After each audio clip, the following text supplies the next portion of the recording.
Reading for this evening, where we meet Caiaphas, the high priest, Matthew chapter 26.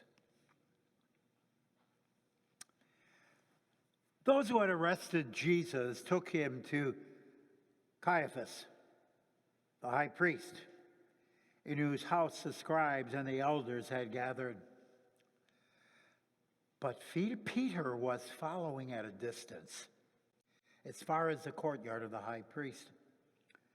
And going inside, he sat with the guards in order to see how this would end.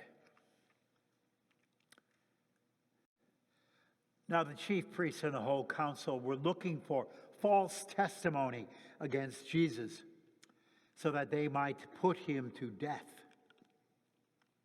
But they found none, though many false witnesses came forward.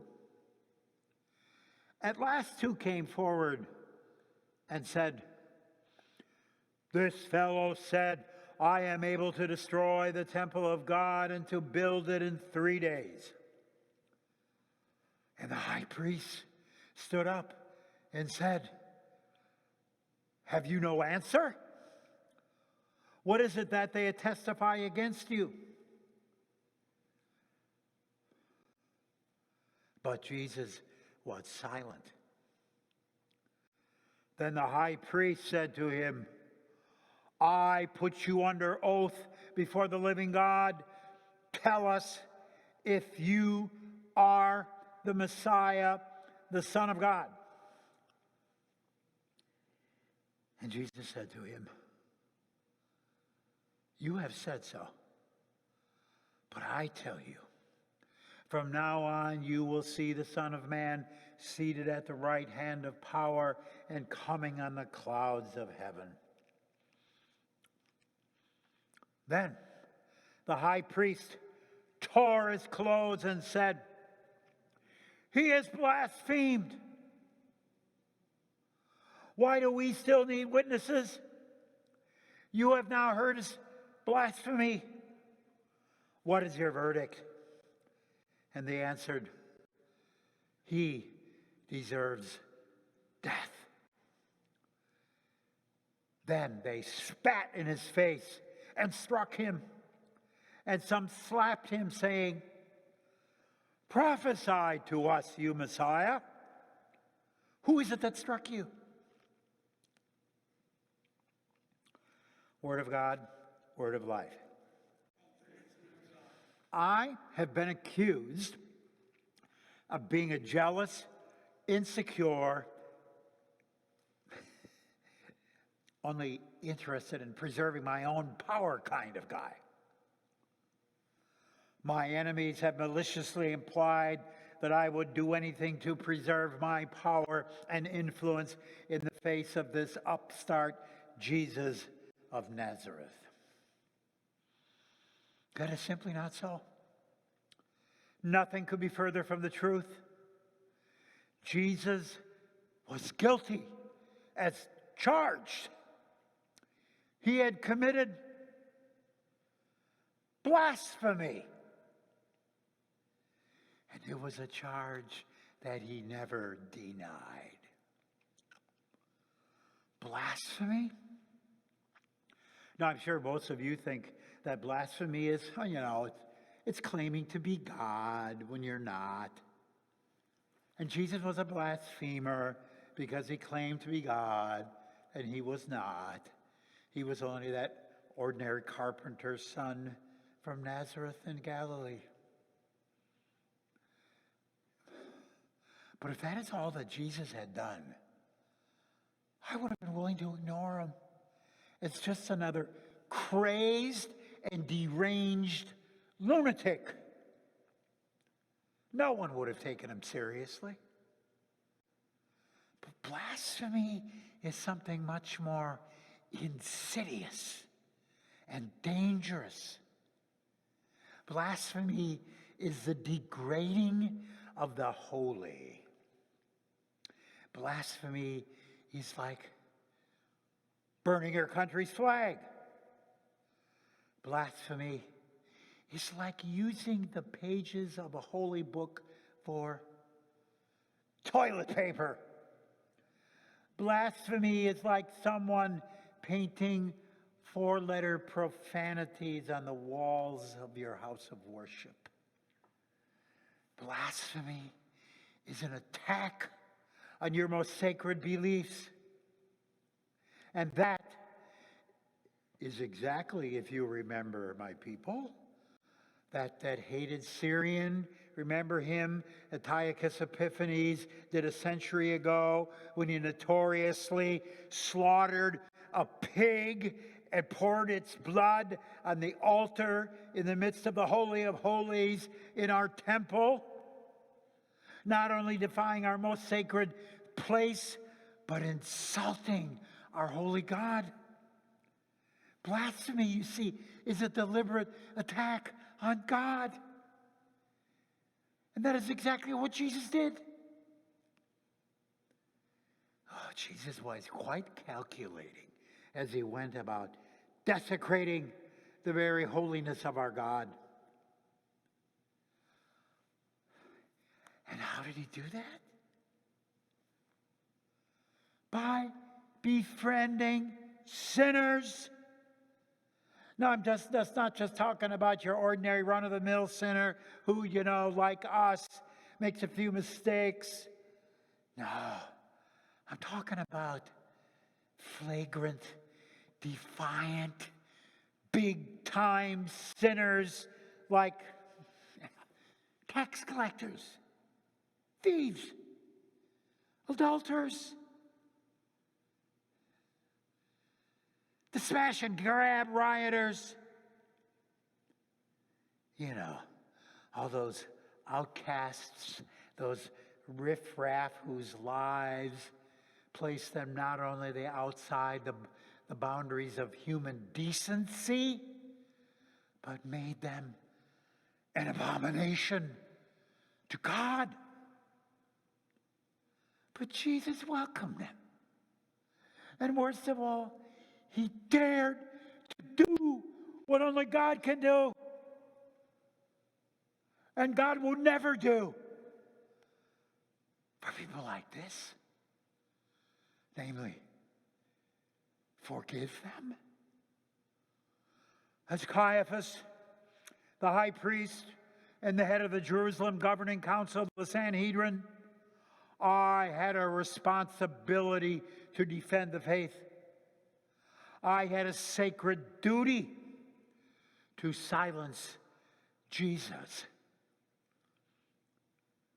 Sending Jesus to the Romans for execution was not just a shameless act of political ambition. No, it was my holy obligation. If Jesus was not guilty of blasphemy, he should have said so. He certainly had every opportunity to deny the charge. But he never did. Never once did he deny it. If Jesus was whom he claimed to be, then he should have come down from the cross. Then God should have come swooping down out of heaven to rescue him. But Jesus didn't come down from the cross. He died a very ordinary death, like the thousands of other criminals who died on the Roman cross before him. But he now is dead and rotting in the ground, just like all the fools who went before him. Now, I'm not gloating, no. But where is this God now, whom Jesus dared to call my Father? That God let this impostor die on the cross is the vindication of my cause. You could see how dangerous the lies of this blasphemer were. Already, before he died, there were rumors spread by his fanatical followers that Jesus would rise from the dead. You see, they were hatching this plan to steal Jesus' body from its grave and then spread this outrageous claim that God had raised him from the dead. I was determined to cut off such lies before they could ever get started. So I went to the Roman procurator, Pontius Pilate, and insisted that he order the palace guard to stand watch at the tomb. If his followers were going to break through to steal his body from the grave and hatch their conspiracy, they would have to do it in the face of the mighty Roman Empire.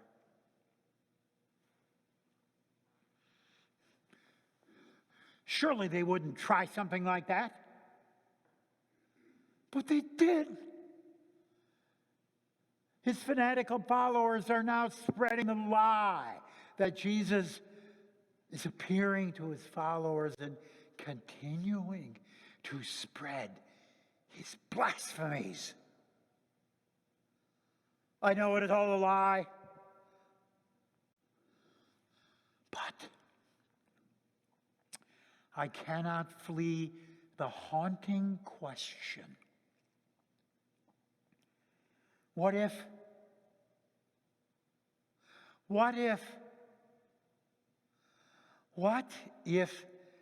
God had really raised him from the grave, from the dead?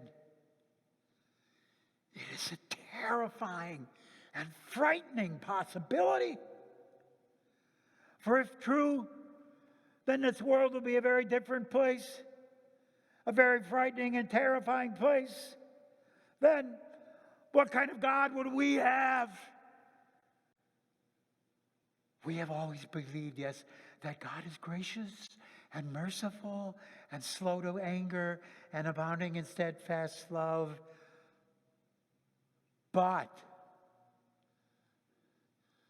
now God was being irresponsible.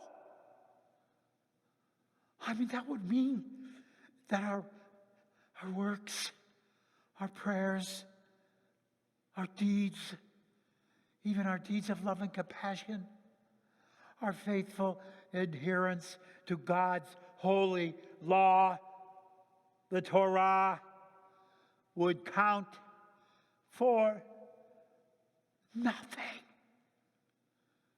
That is absurd. That is dangerous. That, my friends, is blasphemy. The Jesus movement seems to be growing every day. My colleagues and I on the Sanhedrin are working hard to devise a plan to stamp out this movement. It must be stopped.